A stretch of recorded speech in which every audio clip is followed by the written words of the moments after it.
Hello investor and welcome back. Let's talk about SNDL stock.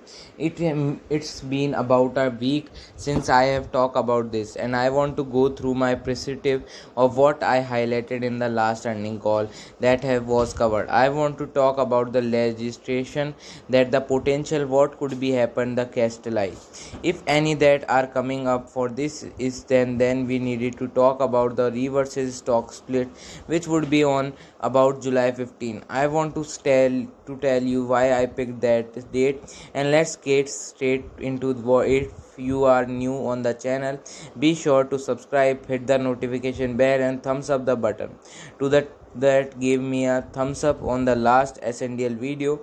I really appreciate it. Now, the last time I did a video, I talked about how from the technical perspective this will be oversold, and I was looking back here at the last time I was oversold on January 24. So there is at oversold on June on the 4 chart are on daily chart. They showed oversold on May 12th. So the right here I was like, I think we are at the peak fear. I think we have good news. We are only got 2 days until we have an earning coming up.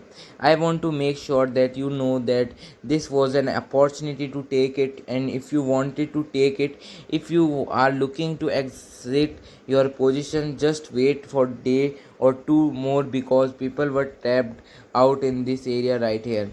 This has been painful. So you either, once you know that this was a gonna be postponed, you said that the stop loss, and you know there was a blackout period, you were looking, look, I am not coming back it until there is a peak fear. This was an opportunity to take that 20% game, and it wasn't that genius, but the entire market was really just been getting plumped lately. Now you can see this volume spike here. We have had a volume spike back here in the volume spike, and the you can see the contribute to the spice. Now the between when the volume chart to be die, you can see that it's starting to do. Now you know we get downward pressure, then things are not looking good for the microeconomic standpoint. I mean, there are justified bad news coming out continuously.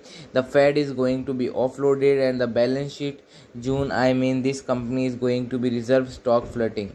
I mean that exact pretty much announced. This is not this the last earning call that just happened, but one previous to the this, and even through there wasn't been an official announcement. He might as well as, but the last take to look at the earning and call transparent, because I want to show you something that have conquered. I don't know this went all the well. All right, I am going to go through this assuming that everyone listened to the quarter 1 2022 earning calls. Wanted to talk about the few things really stood out me. Number one, the acquisition having acquired, and the guidance that we are expecting had no impact on the share price. It's look like analytics actually need to see the number down to appear 8Q2. There is so much manipulation happening. I mean, how does to not give us some kind of bump in the share price? This was up just pretty surprising that there was not a positive response on growing margin and higher quality. I mean, ZAC was a pretty excited about the matching this up against anyone in the market. I think I know why the market didn't respond positively, and we talk about this isn't just a moment. Now the e-commerce directly consumer strategy, private label, meaning they take their product, put in the can they anybody, and can like it's their own, put their own brand on its. So private label opportunity there, they have looking into the, it looks like they are gonna have a get another in June of their circle of it. I don't know if this is a cluster where there will be some of e-commerce and direct consumer strategy that come out this that we get notified about. But one thing that we can celebrate is the Nova Value Bucks banner, and that has been providing doing extremely well. And if you listen to their calls, they have a room to grow. They plan on opening more stories. I believe it was 9 to 12. I did a video in the previous. What I didn't hear about this call was that the growth for spiritually. So I am not sure that what happening with there, and with what I would assume that the last thing that Jack said in there, not looking to aggressive growth, that portion of. Now this investment portion was not impressed to me. Now the 17.7 million of market table security, this was an investment loss, so the little number of there are not carried away by looking at $1 billion or whatever they tried to put the slide of, want that their taco was from the investment. So they went to explain this, and the analytic asked them to Q&A portion about Village Farm International. I thought they was really interesting. I believe this taker symbol VFF would, should you watch this one, and give rising interest rate geopolitical terminal, the industry oversupply price comparison, saturation in the market, and the equity valuation having been under extreme pressure. I mean, this is a lot, right? Hot, right? I mean, this was all bad news, right? But given the growth respect positive to this stock, right, you cannot to put your money into a stock that you believe is going to be grow because you want.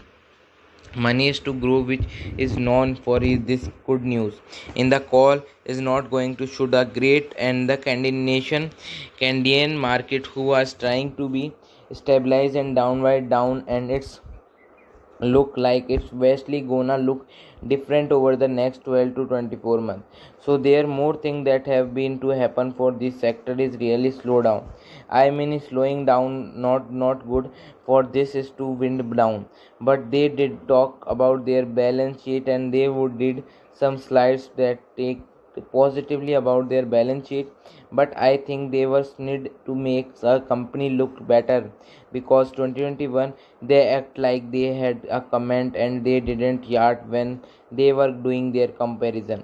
But I will show you that in a just moment, so I don't like multiplication of figure for to get people excited firstly. So I have fully you are able to see through what they now the share repurchase program. This was happen really interesting, that the Sundial to sell put option to enhance this program. Now this very interesting section and this comment below. I did not hear what you have to say about this. Now of course, if you recently the company recently sought approval from Albert and the Ontario Security Commission to enable Sundial to sell put option to the enhance this program, taking about the share repurchase program. So this is really interesting, and obviously this will be a public knowledge, and it's look like they recently sought approval absolutely legal put, but are basically blating against the observing those share if you are forced to buy them. So I ended the video. If you like the video, please subscribe the channel and also press on a bell icon for the future update. Thank you.